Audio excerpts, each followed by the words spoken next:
ፕሪቶሪያ እንደ ድርድር ብቻ መታየት ያለበት ጉዳይ አይመስለኝም። ብዙ ውጤት ያስገኘ የሰላም ስምምነት ነው። ከሁሉ በላይ አሸናፊና ተሸናፊ እኩል ቁጭ ብለው የተወያዩበት ድርድር ነው። መንግስት ካሸነፈ በኋላ የተሸነፈውን ኃይል አስቀምጦ ተደራድሮ መፈራረም ብቻ አይደለም፣ በችግር ውስጥ የነበሩ የታጠቁ ኃይሎች ቀልቦ ብዙ ድጋፍ ሰጥቶ ለሰላም ያለውን ቁርጠኝነት ለማሳየት ሙከራ አድርጓል። በዚያ ስምምነት ምን ተገኘ ያላችሁ እንደሆነ ቢያንስ በትግራይ ጊዜያዊ መንግስት ማቋቋም ተችሏል። መንግስት ማቋቋም ቀላል ነገር አይደለም። ከ60 ሺህ ያላነሱ የታጠቁ ኃይሎች በዲዲአር አስፈላጊው ክፍያ ተፈጽሞላቸው ከሰራዊቱ እንዲቀነሱ ሙከራ ተደርጓል። በርከት ያሉ እስረኞች፣ ምርኮኞች ተፈተዋል። በጦርነቱ የማረክናቸውን በርካታ ሰዎች ፈተናል። አንዳንድ ምርኮኞች ናቸው አሁን እዛ ሄደው ዋና ተቆርቋሪ ሆነው የትግራይን ሕዝብ እያመሱ ያሉት። ምርኮኞች መፍታት ብቻ ሳይሆን ሰርቪስ ቆሞ የነበረ በአየር፣ በቴሌኮም፣ በተለያየ መንገድ ሰርቪሶች ተለቀዋል። ከዚያ ባሻገር እነዚህ ኃይሎች ሀብታችን፣ ንብረታችን የሚሏቸውን በተለያየ ቦታ ያሉ ሀብቶቻቸውን ጠብቀን አቆይተን ሰጥተናቸዋል። ቤቶች፣ ህንፃዎች እንደምታውቁት ማለት ነው። ከየት መጣ ብለን በቀላሉ ምክንያት ፈጥረን መውረስ የምንችላቸውን ሀብቶች ለሰላም ሲባል አቆይተን መልሰናል። አሁን ዛሬ እዛ ሰላም የሚያውቁ ኃይሎች ሚስቶቻቸው፣ ልጆቻቸው ከፊሉ አዲስ አበባ፣ አብዛኛው ውጭ ሀገር እንዳሉም እናውቃለን። አዲስ አበባ ያሉትን ከፊል ቤተሰብ ያልነካንበት ዋናው ምክንያት በአንድ ሰው ጥፋት ዘሆል ቤተሰብ መታመሱን እንደ መንግስት በወደ ሰፊነት ማየት ይሻላል ብለን ስላሰብን በርካታ ጥቅም ከማስገኘቱ በተጨማሪ ለምን ፕሪቶሪያ ተስማማችሁ የሚሉ ደግሞ በጣም በርካታ አኩራፊዎች ተፈጥረዋል። ቲፒኤልኤፍ ብቻ ሳይሆን ትግራይ መውደም ነበረባት ብለው የሚያስቡ ኃይሎች አኩርፈዋል። ከኛም ገሸሽ ብለዋል። በአንጻሩ እነሱ ይተባበሩ ሞክረዋል።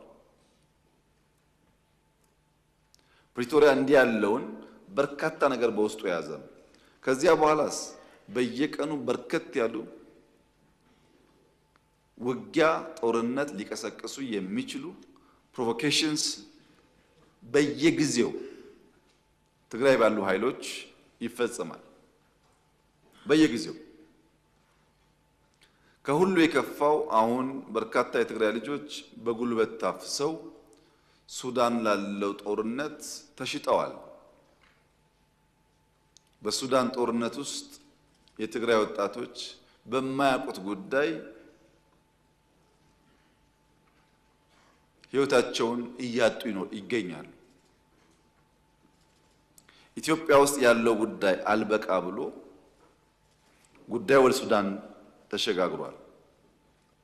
በዚህ ሁሉ ውስጥ የትግራይ ሕዝብ ተጎጂ ነው። የትግራይ ሕዝብ የችግሩ ባለቤት ሳይሆን የችግሩ ገፈት ቀማሽ ነው። የትግራይ ሕዝብን ችግር የበለጠ ያባባሰው የውስጥ ቁስል መሆኑ ነው። የማይታይ የውስጥ ቁስል በቀላሉ የማይሽር መሆኑ ነው። በነገራችን ላይ ዛሬ በትግራይ ውስጥ ከሚኖር ትግራዋይ በላይ በሰላም ወጥቶ መግባት የሚችል አፈሳ የማይካሄድበት በደሴ፣ በጎንደር፣ በባህር ዳር፣ በአዲስ አበባ፣ ቢሾፍቱ፣ አዳማ፣ አርባ ምንጭ፣ ሐዋሳ ያለ ትግራዋይ ትግራይ ካለው ሰው በላይ ሰላም አለው።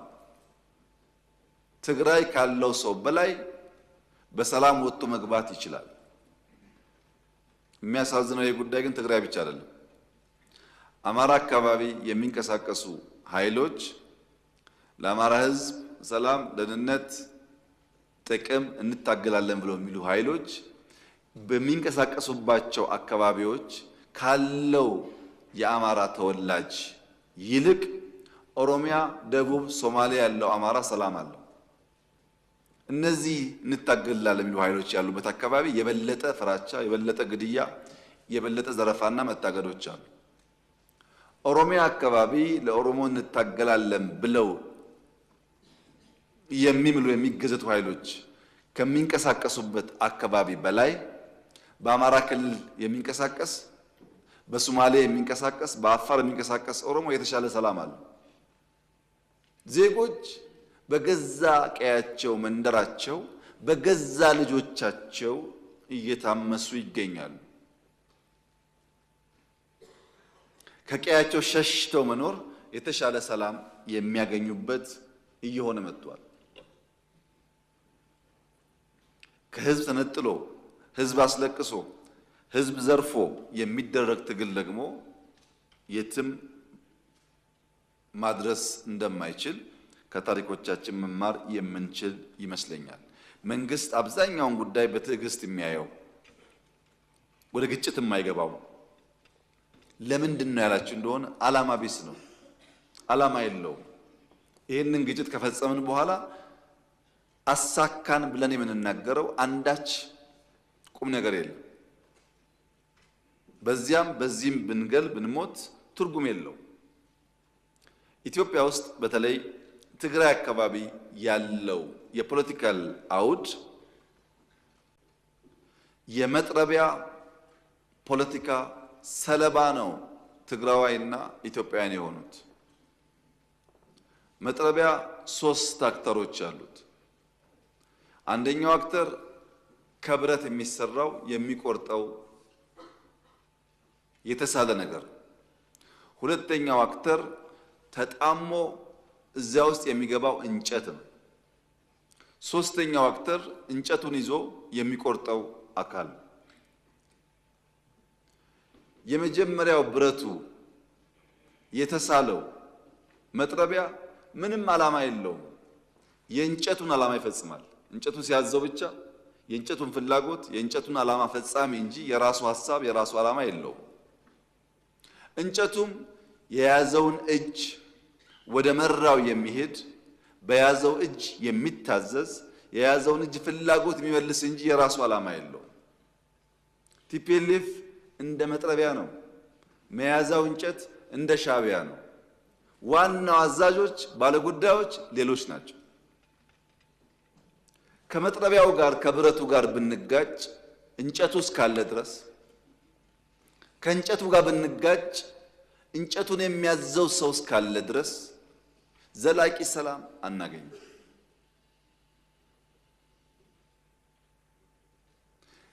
ይልቁንስ ለመጥረቢያውና ለእንጨቱ ያለኝ ምክር የኢትዮጵያ ሰላምና እድገት ይበልጥ ተጠቃሚ ያደርጋችኋል፣ የሚልካችሁ አካል መጠቀሚያ ያደርጓችኋል እንጂ ምንም ፋይዳ የለው የሚል ሲሆን፣ በእኛ በኩል ግን ዝግጅቱ ኢትዮጵያ የሰላሟ መደፍረስ ምንጭ የት እንደሆነ ስለምናቅ ከምንጩ የሚነሳውን ማንኛውም ትንኮሳ ለመከላከል የሚያስችል ቁመና በመፍጠር ላይ የምንገኝ መሆኑን ለተከበረው ምክር ቤት መግለጥ እፈልጋለሁ። የኢትዮጵያን አንድነት የኢትዮጵያን ሉዓላዊነት አደጋ ውስጥ ሊያስገባ የሚችል ማንኛውም ነገር ከመጣ ለመከላከል የሚያስችል ቁመና እንዳለን ላረጋግጥላችሁ እፈልጋለሁ። መጥረቢያውና መያዣውን እጅ ግን እንጨት ግን በተቻለ መጠን መታገስ፣ በተቻለ መጠን ማስተማር፣ በተቻለ መጠን መመለስ ያስፈልጋል። ጉዳቱ የጋራ ስለሚሆን ታስታውሱ እንደሆነ ባለፉት 5-6 ዓመታት የነበረው ፖለቲካል ዲስኮርስ ኢትዮጵያ ያለቀላት፣ ኢትዮጵያ ልትፈርስ ነው፣ ኢትዮጵያ ልትወድቅ ነው የሚል ነበር። ኢትዮጵያ አትወድቅም ብዬ በተደጋጋሚ አነሳላችሁ ነበር። ኢትዮጵያ አትወድቅም አይደለም አሁንም እላችሁ፣ የወደቁ ታነሳለች።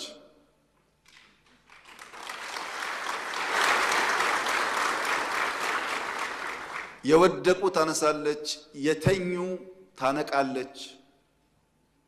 ሊለሙ ሊበለጽጉ ሲገባቸው ያልገባቸውን ወንድምና እህቶቿን አንቅታ ወደ ብልጽግና ጎዳና ትወስዳለች። ይህ የኢትዮጵያ ጉዞ ይሆናል። በነገራችን ላይ ዶክተር ደሳለኝ ጫኔ ዛሬ ጥያቄ ንግግር ሲያደርጉ በጣም ደስ ያለኝ ነገር ምን ያክል መደመርን እንደበሉት ነው። እውነቴን ነው። በጣም ደስ ያለኝ ስለ ሚዛናዊነት፣ ስለ ክልል ኢምፓወርመንት እና ስለ ሀገር ዩኒቲ ኮሪደር ላይ ብቻ ሳይሆን ዳይቨርሲፋይድ ኢኮኖሚ ስለመገንባት በጣም ትላልቅ ቁም ነገሮች አንስተዋል። ሙሉ በሙሉ የመደመር መንግስት እሳቤዎች ማለት ነው። ይሄ በነበረን ቆይታ አንዱ ከአንዱ ሀሳብ ተወራርሷል ማለት ነው። ሀሳባቸው ሲሰነዝሩ ኮሪደር ብቻ መሆን የለበትም ማዳበሪያ ፋብሪካም አሉ፣ መሆን የለበትም ግድብም አሉ።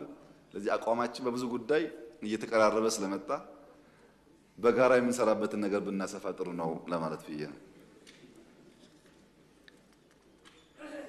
ምክክርን በሚመለከት ምን ይጠበቃል ለተባለው ይህ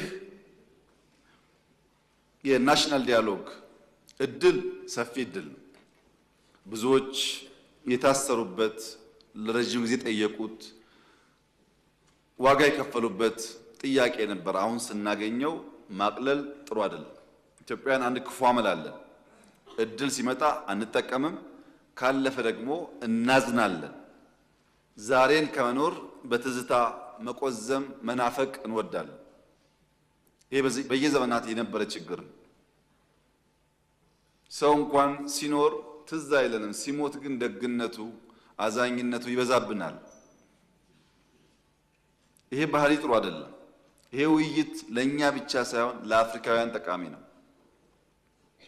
ምክንያቱም ከታች ጀምሮ የተደረገው ውይይት ስለሆነ እንደተባለው የፈጠነ አይደለም። እንደምታስታውሱት የሰጠናቸውን ጊዜ መጨረስ አቅቷቸው ይሄ የተከበረው ምክር ቤት ጊዜ አራዝሞላቸው ነው እየተካሄደ ያለው እንጂ ፈጥነን የፈጸምነው ጉዳይ አይደለም።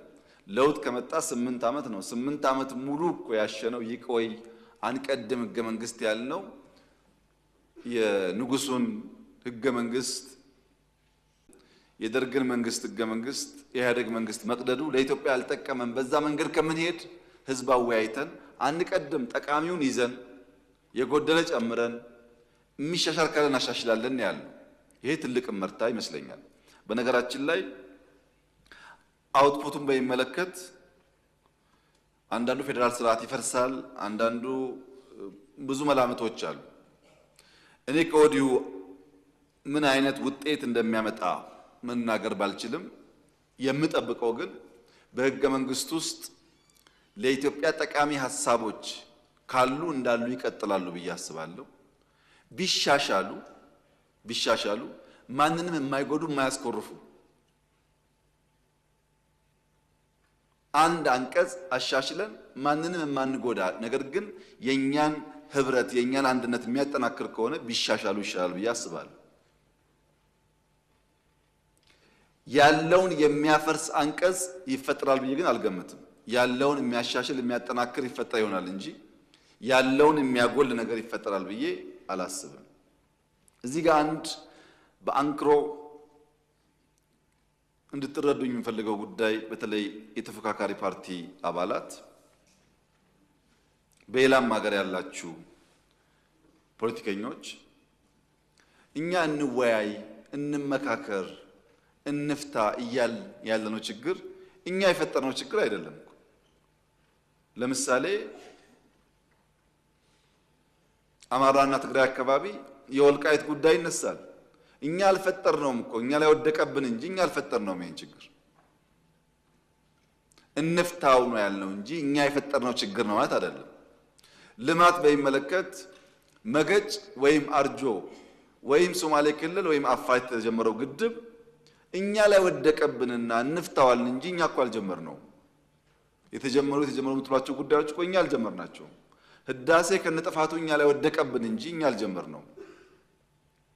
የምንወያየው የብልጽግና ፓርቲ ወይም የመደመር መንግስት የፈጠራቸውን ችግሮች ለመፍታት አይደለም። ለዘመናት የተከማቹትን አብረን ተወያይተን መልክ እናበጅ፣ አዲስ ሶሻል ኮንትራክት እንፈርም ለማለት ነው። እዚህ ጋር መዛባቶች ያሉ ይመስለኛል። ልማትም ስንጠይቅ የተጀመረው ማን ጀመረው? ለምን ጀመረው? ፖለቲካል ኢሹም ሲሆን እንዴት ተጀመረ እንፍታ የሚለውን ኮሚትመንት እኛ እንደፈጠርነው አይነት ተደርጎ ባይወሰድ ጥሩ ነው። ያም ሆኖ ግን አሁን ያለው ትውልድ መክሮ ዘክሮ ተነጋግሮ መፍታት አለበት የሚለውን እኛም እናምናለን። ለዚያም ነው ውይይቱን በዚህ መልክ እየደገፍን ያለ ነው። እንዴት ይሆናል ብሎ ያስባሉ ላሉት ምንም ነገር አይሆንም።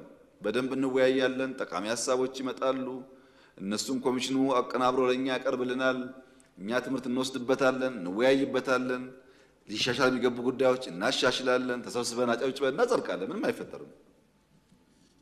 ምንም የሚፈጠር ነገር የለም። ምክንያቱም አስበን አቅደን በእውቀት በዝግጅት ነው የምንሰራው። ምርጫ እኮ መክረውናል፣ አታርጉ አይሆንም ብለውናል። አይ ግድ የላችሁ ምርጫም ይደረጋል፣ መንግስትም ይቋቋማል፣ ጠቅላይ ሚኒስትሩም ንግግር ያደርጋሉ። የሚቀር ነገር አይደለም ማለት ነው። በዚሁ አጋጣሚ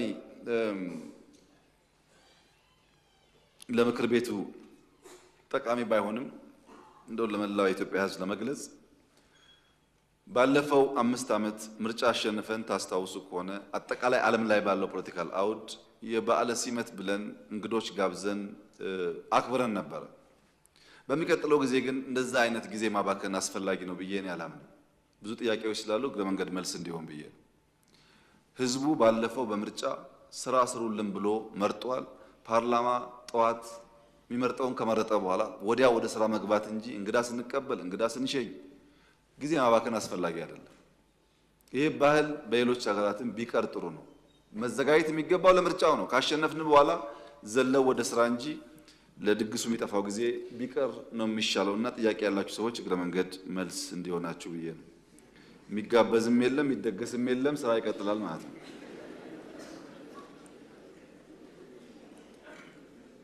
በየሀገራቱ ለዚህ ጉዳይ እንሄዳለን መቅረት ችግር ነው። ሰው ይጠራና ሲቀር በጣም ኩርፊያ ስላለና ያየሁት ጋባዡም ተጋባዡም ሲቸገሩ ነው። ማንም ሰው ደስ ብሎት አይሄድም፣ የሚቀበለውም ይሰቃያልና እኛ ሰው ከምናሰቃይ እኛም ከምንሰቃይ ቡናችን አፍልተን ፈንድሻችንን ቆልተን እንደተለመደው ብናሳልፍ ይሻላል።